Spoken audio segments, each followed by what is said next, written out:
guys! Welcome back to my vlog. Welcome back to my channel. Ayan po, so another tutorial na naman po tayo ngayong araw po na ito. Pag-uusapan nga po natin kung ano po ba itong unoriginal content. Kasi guys, ang dami pa rin po yung hindi nakakaalam kung ano po ba itong unoriginal content. So recently guys, ang dami pong nagko-comment sa aking po mga posts, ano po ba itong unoriginal content po na ito? Paano ba natin nakukuha itong unoriginal content na to? At dahil po dyan, ayan, may nakita po ako ng magandang katanungan. Okay, so ito nga po yung kanyang tanong. Can you please give me an example, okay, of exact and original content? Thanks so much po. Okay, yun po yung katanungan. So, ang ganda po yung katanungan po ni Ma'am Mayan Pereja.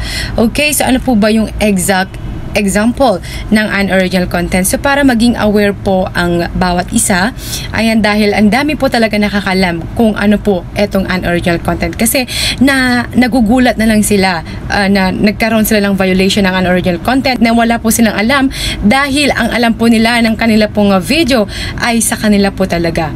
Okay, so in this video guys, ayan, so tatalakayin po natin kung ano nga ba talaga etong unoriginal content violation po na ito. Okay, so nag-research po talaga ako, at eto nga po guys is galing po talaga kay Meta.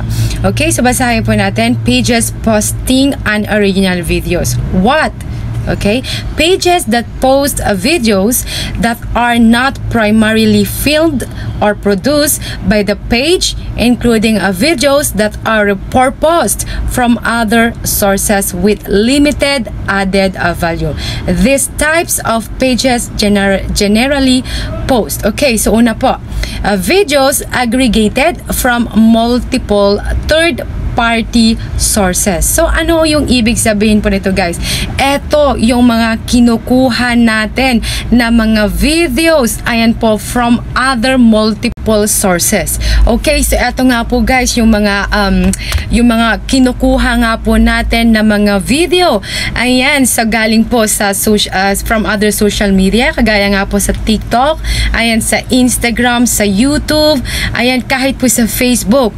Ayan guys, yan po ay unoriginal content. Yung kinuha po natin, yung nag-copy-paste lang po tayo, yung kinuha po natin na video po, ayan, tapos directly pinost po natin sa ating pong Facebook account, ay unoriginal content po yan. Okay? So, hope maliwanag po yun. Malinaw po yun. Okay, so ano pa ba pangalawa? Duplicative videos that the page had no role in creating. So, malinaw po dito guys. Ayan, sabi po niya duplicative, or yung ginagawa po natin yung duplicate videos. Ito nga po yung nagre-reuse tayo or nagre-re-upload tayo ng ating mga videos. So, halimbawa nga po, ayan, nag-post ka po sa inyo pong Facebook profile.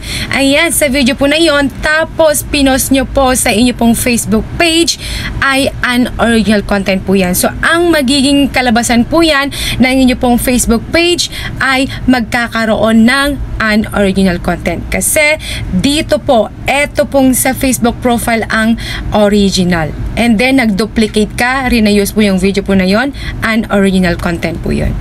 Okay, so ano pa ba?